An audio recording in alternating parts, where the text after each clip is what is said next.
Hola a todos y todas. En un vídeo anterior que hablamos del BJT vimos cómo podíamos explicar el funcionamiento del transistor atendiendo a cómo estaban polarizadas las dos uniones PN de las que constan. Acordaos que el transistor NPN tiene una zona N en el emisor y en el colector y zona P en la base. Y vimos que cuando las uniones PN de base, bueno, para empezar, cuando la base emisor está polarizada directamente y la base colector está polarizada inversamente, es donde se encuentra la diferencia fundamental con la configuración, la estructura que parece tener el transistor, que son dos diodos conectados por el ánodo. Vimos que en esas circunstancias, lo explicamos con estos gráficos que tenéis aquí, y vimos que en esas circunstancias la corriente de colector era proporcional a la corriente de base para un rango grande de polarizaciones inversas de esa unión base-colector. De acuerdo, por tanto, en esa zona activa directa el comportamiento vendría descrito aproximadamente por estas dos relaciones que tenemos aquí, y habría una condición inherente que sería que la V base colector tiene que ser menor que 0,5 voltios. Dijimos que en este caso no eran 0,7 por las polarizaciones, los dopados leves que tienen la zona de base y colector. Y también describimos que cuando las uniones base emisor y base colector están ambas polarizadas inversamente, pues no habrá corriente, ninguna corriente a través del transistor. Y aquí las condiciones inherentes son las inherentes a polarización inversa de dos uniones PN, que la base emisor sea menor que 0,7 voltios y la base colector menor que 0,5 voltios. Y por último, vimos qué ocurría cuando las dos uniones PN están polarizadas directamente, lo que llamábamos zona de saturación. Ahí sí que sabíamos que la I sub B tiene que ser mayor que 0, y también dijimos que una condición inherente, y esto ya sí que surge de las ecuaciones del modelo matemático que se obtiene, los valores matemáticos que se obtienen para esas ecuaciones, la relación entre la I sub C y la I sub B tiene que ser menor que la beta. Por supuesto, tenemos también la base emisor y la base colector están polarizadas directamente, por tanto sus voltajes quedarán más o menos fijos a 0,705, lo cual provoca que la VCE tenga una variación muy pequeña alrededor de este valor de 0,2 voltios que tenemos aquí. ¿De acuerdo? Todo esto lo tenemos resumido en esta tabla que hemos hecho aquí de circuitos equivalentes para las diferentes regiones de funcionamiento del transistor y cuáles son las condiciones inherentes a esas situaciones. En la zona de corte, para que todas las corrientes sean cero, se pone todo como cortocircuitos. Este circuito describiría ese comportamiento, y las condiciones inherentes son que ambas voltajes base emisor y base colector sean menores cada uno que 0,7 y 0,5 respectivamente. En la zona de saturación vamos a utilizar esta ecuación y esta ecuación para describir el circuito equivalente: base emisor más o menos fijo a 0,7 voltios, colector emisor más o menos fijo a 0,2 voltios, y las condiciones inherentes serán que la corriente de base sea mayor que 0 y que la relación entre ellas sea menor que beta. Y en la zona activa directa, que sería la más compleja desde el punto de vista de circuito, bueno, pues describimos este comportamiento como el de una fuente de corriente controlada por la corriente I sub B. Esta fuente sí que es lineal, no como ocurría en los transistores MOSFET, y vemos que poniendo esta fuente aquí aseguramos que la I sub C es beta veces I sub B. Poniendo esta fuente de tensión aquí aseguramos que la V base emisor son 0,7 voltios, y las condiciones inherentes serán que la I sub B sea mayor que 0 amperios y que la V base colector sea menor que 0,5 voltios. De esta forma, cuando queramos analizar un circuito que tenga transistores, haremos una hipótesis como hipótesis en qué región de funcionamiento está funcionando, sustituiremos su comportamiento por su circuito equivalente aproximado, que no se nos olvide que estos circuitos representan una aproximación al comportamiento y analizando el circuito veremos si se verifican las condiciones inherentes o no. Aquí os he preparado un pequeño ejemplo sencillo en el que tenemos un transistor, tenemos una fuente de 10 voltios de continua conectada a una resistencia de 1 megaohmio que va a la base, el emisor está a la referencia y en el colector tenemos otra resistencia que va a una fuente de 20 voltios. Esta flechita apuntando hacia arriba con 20 voltios significa esto mismo que tenéis aquí, una fuente de 20 voltios conectada a la resistencia.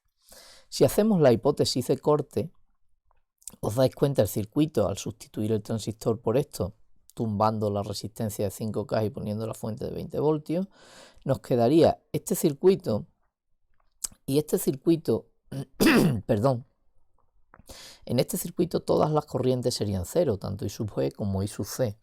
Por tanto, bueno, la I sub C vale 0, al no haber corriente por esta resistencia ni por esta, el voltaje en B son 10 voltios por esta fuente, el voltaje en C son 20 voltios por esta fuente y el de emisor son 0 voltios por esta fuente. Por tanto, el voltaje base emisor nos quedaría 10 voltios y eso es mayor que 0,7 voltios, con lo cual no se verifica esa condición inherente. Esto es incompatible con la hipótesis. Si suponemos que el transistor está funcionando en saturación, sustituiríamos por la fuente de 0,7 y la fuente de 0,2. ¿De acuerdo? En tal caso, tenemos un circuito que tiene un único nodo esencial, que es este de aquí. Se me ha olvidado poner las referencias, donde está la referencia, pero tendríamos dos lazos, 1 y 2. Aplicando la ley de las tensiones de Kirchhoff, perdón, esto sería la ley de las tensiones de Kirchhoff, en el primer lazo obtenemos el valor de I sub B, la I sub B sería 9,3 microamperios, es mayor que 0, lo cual es compatible con la hipótesis, y haciendo la ley de las tensiones de Kirchhoff en este lazo, la I sub C me quedaría 3,96 miliamperios. La otra condición inherente a esta hipótesis es si la relación I sub C partido por I sub B es menor que beta, y si os dais cuenta me sale 425,8 que es mayor que beta, lo cual también lo hace incompatibles con la hipótesis. La tercera hipótesis de funcionamiento, la activa directa, debería ser ya la que sí me funcionara. Sustituyo el transistor por su circuito equivalente. Aquí tenemos una fuente de 0,7 voltios que se me ha olvidado. Y aquí tenemos la fuente de corriente controlada por la corriente I sub B, que la tenemos aquí dibujada, ¿no? Aplicando la ley de las tensiones de Kirchhoff en el primer lazo, haciendo lo mismo, me queda el mismo resultado porque la ecuación me queda igual. La I sub B sería 9,3 microamperios, por tanto la I sub C, beta veces I sub B, ya que la I sub C es esta corriente que circula por aquí, me la determina la fuente de corriente, sería 1,86 miliamperios. ¿De acuerdo? Bien, lo único que me queda es comprobar la condición inherente, es decir, que la V base colector sea menor que 0,5 voltios para asegurar que esa unión PN es compatible con que esa unión PN esté polarizada inversamente y estemos en esta zona. El voltaje de base debido a esta fuente de aquí, esto está a la referencia, sería 0,7 voltios, y el voltaje de colector, que sería el voltaje que tenemos aquí, este terminal es el colector y no la base, como pone ahí.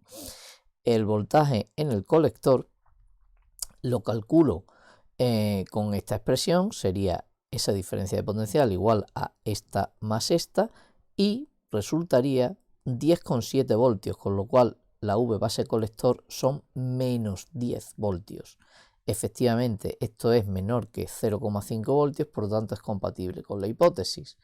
Así pues, aquí diríamos que la corriente I sub C que vamos a obtener por aquí sería del orden de 1,86 miliamperios. Será una aproximación, dado que lo que hemos explicado antes. Este circuito lo hemos simulado aquí, deberíamos estarlo viendo ahora. Aquí tenéis la configuración con un diodo, o sea, con un transistor bipolar que es un modelo concreto, el 2N2222, que tiene un valor de beta de aproximadamente 200 es un poquito mayor, lo cual va a provocar que el resultado se desvíe un poco más de lo que nosotros hemos obtenido. Si hacemos la simulación, un punto de operación en continua, me resultaría estos valores, y aquí veis que el voltaje de colector, que a nosotros nos salía 10,7 voltios, sale del orden de 9,87. El voltaje en la base sale del orden de 0,67. 0,7 nos salía a nosotros.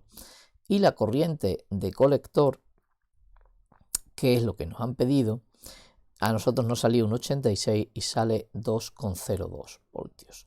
La manera de ver la beta con la que él está haciendo las cuentas, además de que él utiliza un modelo bastante más preciso de funcionamiento del transistor bipolar, podríamos verlo viniéndonos aquí al Spice Error Log y nos da las características de cómo está funcionando el transistor bipolar en continua. Vemos la V base emisor, vemos la V base colector para que veamos cómo están las uniones PN, y vemos este valor que pone aquí beta DC, que pone 217, es el valor de la beta en este transistor, en esta simulación, ¿no?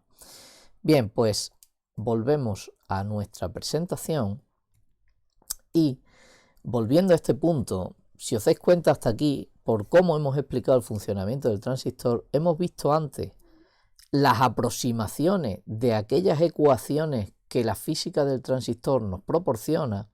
Las hemos visto antes que la propia forma de las ecuaciones que nos proporciona el funcionamiento físico del transistor. Recordad que nosotros dijimos que aquí el terminal de control iba a ser este, en el transistor bipolar, y que los terminales controlados, digamos, serían la corriente C y la VCE. Bueno, pues la primera relación o ecuación que a nosotros nos interesa es la que nos da la corriente I sub C en función de VCE y para diferentes valores de I sub B, que sería similar a la curva que vimos, a la conjunto de curvas que vimos para el transistor MOSFET. Y si os dais cuenta, la forma de las curvas es bastante parecida, excepto que aquí la relación entre la I sub C que obtenemos en la zona más o menos lineal y la I sub B es aproximadamente lineal. Esta zona de aquí sería la zona activa, teniendo en cuenta que la VCE es V base emisor, que si está polarizada directamente serán 0,7 voltios menos V base colector. Para que la VCE sea positiva, la V base colector tiene que tener un valor negativo y bastante grande para que estemos en esta zona de aquí, ¿de acuerdo? Por eso esta zona sabemos que es la zona activa directa. La zona de saturación serían los 0,2 voltios que tenemos aquí, y la zona de corte también la vemos en esta gráfica justamente aquí abajo, porque en zona de corte la VCE puede tomar cualquier valor, dado que la V base emisor y la V base colector serán menores que 0,7 y 0,5, pero pueden tomar cualquier valor. Entonces podríamos estar en cualquier punto de aquí, pero la corriente sería cero, y ahí nos falta una ecuación. Ahora veremos una simulación y veremos cómo esto se puede ver en la propia simulación. Pero además de esta ecuación, que se suele denominar característica de salida del transistor bipolar, y que, insisto, es la equivalente a la que vimos en el transistor MOSFET y tiene una forma parecida, pues también podemos hablar, perdón que le estoy dando al revés, podemos hablar de otra curva que se suele denominar característica de entrada y que es la que me da la corriente de base en función del voltaje base emisor. Y claro, para diferentes valores de el voltaje colector emisor o base colector, me daría igual, ¿no? Bien, esa gráfica sería del tipo que tenéis aquí, siempre que aseguremos que el voltaje, la unión base colector está polarizada inversamente, ¿de acuerdo? Es decir, para valores de VCE, pues a partir de 0,2, de 0,2 y mayores. ¿Por qué? Porque en esa zona prácticamente las variaciones de voltaje de VCE prácticamente no se notan y solamente se observa una evolución tipo el comportamiento de una unión PN, Por tanto, aquí se justifica como para la zona activa directa nosotros la unión base-emisor la ponemos como si fuese un diodo, es decir, 0,7 voltios cuando está conduciendo. Y normalmente también hay una característica, unas curvas que describen también bastante el comportamiento del transistor, y es la relación que existe entre la I sub C y la I sub B para diferentes valores de VCE. Estaréis pensando, bueno, esa relación nos acabas de decir que es constante, es a través de la beta. Efectivamente es constante, pero bueno, vamos a ver, o estamos viendo aquí, que aunque prácticamente la relación es recta, no es completamente recta, tiene una pequeña variación, ¿no? Cuando hacemos un rango amplio de valores de VC, siempre que aseguremos con esos valores de VC de 0,2 en adelante que la unión colector base está en zona inversa y por tanto esta relación I sub C es beta veces I sub B, que se da solamente en la zona de activa directa. Si vamos otra vez a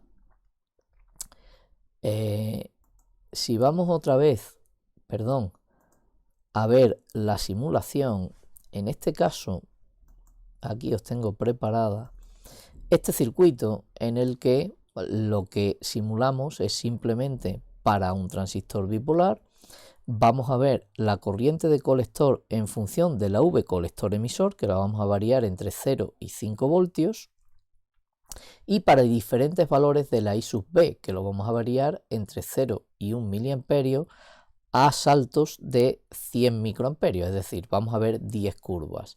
Si hacemos esta representación, obtenemos esto que veis aquí, que se parece mucho a lo que hemos visto antes, lo único que también estamos viendo, si os dais cuenta, la parte que yo os describía de corte, ¿de acuerdo? Y después vemos cómo la relación, a medida que vamos aumentando I sub B a intervalos regulares, se obtiene una evolución de la I sub C también a intervalos más o menos regulares.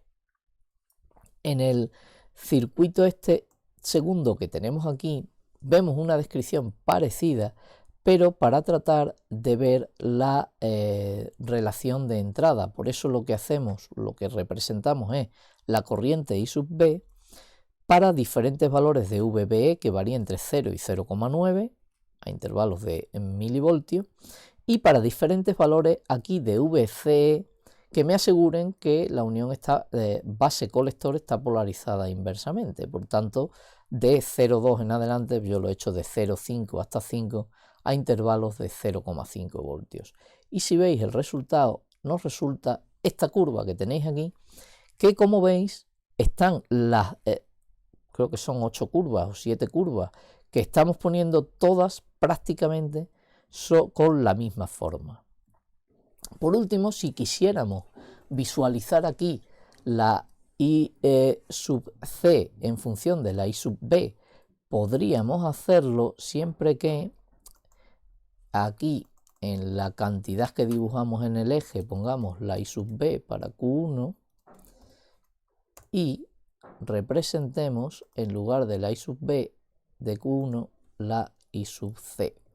Y como veis, otra vez resulta algo parecido al anterior, es decir, casi todas las curvas son iguales y bueno, es prácticamente una recta. Al principio tiene más pendientes, después tiene menos.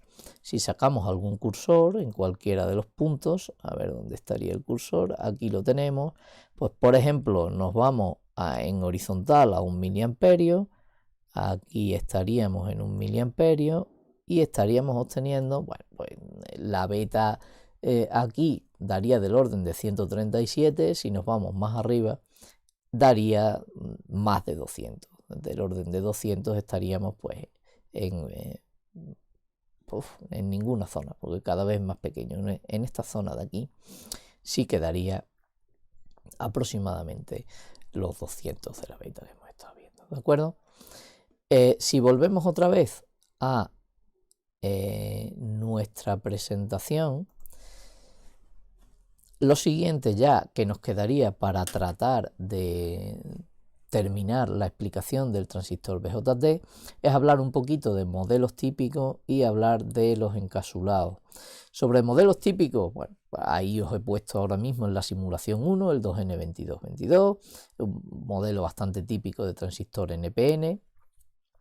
Aquí os he seleccionado algunos más, por ejemplo, estos dos que os he puesto aquí, el BD131 y el BD132, son un ejemplo de transistor NPN y PNP de características muy similares, y esto se utiliza para un determinado tipo de sistema, que se conoce como amplificador de potencia para audio, que lleva una estructura que utiliza un transistor NPN y un transistor PNP de características muy similares. Además veis que soportan una corriente de colector máxima bastante grande, de 3 amperios, para poder entregar bastante energía a un altavoz. Este sería un modelo típico de transistor de propósito general, no es un transistor ni que necesite mucha energía, ni que procese señales particularmente que demanden alguna característica particular, cosa que sí ocurre en este transistor, que está pensado para señales que varían muy deprisa, de acuerdo a lo que se llaman radiofrecuencia. Entonces, pues sí que necesita funcionar para alta frecuencia. Este sería un transistor que es capaz de manejar corrientes muy grandes, de hasta 15 amperios. Sería un transistor de potencia. Y por último, para terminar, nos queda cómo se nombran los transistores y los encapsulados típicos. La nomenclatura para los transistores, pues exactamente que igual que con los diodos, existe un sistema americano en el que los modelos de transistor empiezan por 2N seguido de 3 o 4 dígitos, por ejemplo el 2N2222 o el 2N3904. Para saber sus características, lo único que podemos hacer es buscar en internet su hoja de características. En el sistema europeo, sin embargo, sí que se utiliza un código alfanumérico igual que el de los diodos, lo único que pues aquí utilizamos para la segunda letra, la que nos indica la aplicación, utilizamos unas letras diferentes y un código diferente. Y fijaos que todos tienen que ver con si la potencia es alta, baja, o si la frecuencia es alta o baja. Lo que es baja potencia, baja frecuencia sería lo que yo he llamado propósito general, ninguna demanda particular, ¿no? Mientras que pues alta potencia serían los BD o los BF para alta frecuencia, ¿de acuerdo? La tercera letra, si existe, no suele tener un significado concreto y después vienen una serie de dígitos. Y esto nos sirve tanto para los transistores bipolares como para los transistores MOSFET, igual que ocurre con los encapsulados típicos para los transistores. Vimos que los transistores tienen 3 terminales, como estamos viendo en todos estos dibujitos que vemos aquí. Tienen 3 puntos donde podemos conectar cosas, ¿no? Otros dispositivos. Sin embargo, su forma externa puede ser muy distinta. Y normalmente el tipo de encapsulado depende de la energía, es decir, de la potencia. Ya dijimos en su momento que el transistor, igual que el diodo, es un dispositivo que siempre disipa energía cuando circula corriente a través de él. Bueno, pues el transistor, dependiendo de la energía que tenga que disipar, requerirá unos encapsulados u otros. Los encapsulados que se utilizan están normalizados, es decir, hay una norma que describe a cada transistor, le da un nombre y describe cuáles deben ser sus características. Y bueno, pues estos encapsulados están pensados cada uno en orden creciente de potencia que hay que disipar hacia abajo. El TO92 es el más típico para los transistores de baja potencia y lleva pues un encapsulado de tipo plástico y después los 3 terminales, habitualmente de esta forma, pero yo siempre os recomiendo que para saber cuál es la base, el emisor y el colector miréis la hoja de características. El TO18 es parecido, pero ya la zona de fuera es metálica, permite mayor disipación de energía, es un poquitín más grande. El saliente suele indicar el emisor, también os recomiendo que lo miréis en la hoja de características.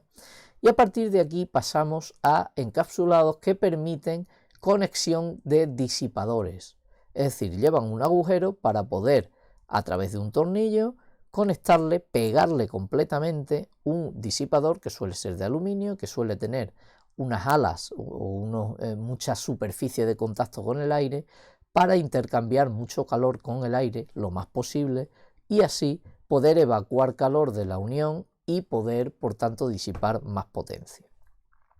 El TO126 se utiliza para los de mediana potencia y el TO220 para los transistores ya de muy alta, de bastante potencia, ¿no? Estamos hablando de varios amperios, 2, 3, 5 amperios. Y ya cuando necesitamos un transistor de muchos amperios, 15 amperios como vimos antes, pues se utiliza el encasulado TO3, este que tenéis aquí, que veis que tiene dos terminales, porque el tercer terminal sería esta zona metálica que se conecta a la placa pues a través de tornillos conectados ahí, ¿no? Bueno, por último, para terminar y hacer una explicación parecida a la de los diodos, vendría la parte de aplicaciones típicas que ya la hemos descrito al principio cuando hablamos del transistor de forma genérica. Los transistores se utilizan en aplicaciones que podemos dividir en dos grandes conjuntos, ¿no? Las aplicaciones de conmutación y las aplicaciones de amplificación. Estas de amplificación, y aquí tendríais un pequeño ejemplo, consiste en que bueno, en una zona que llamamos entrada, pequeñas variaciones se puedan convertir en grandes variaciones en otra zona que llamamos salida.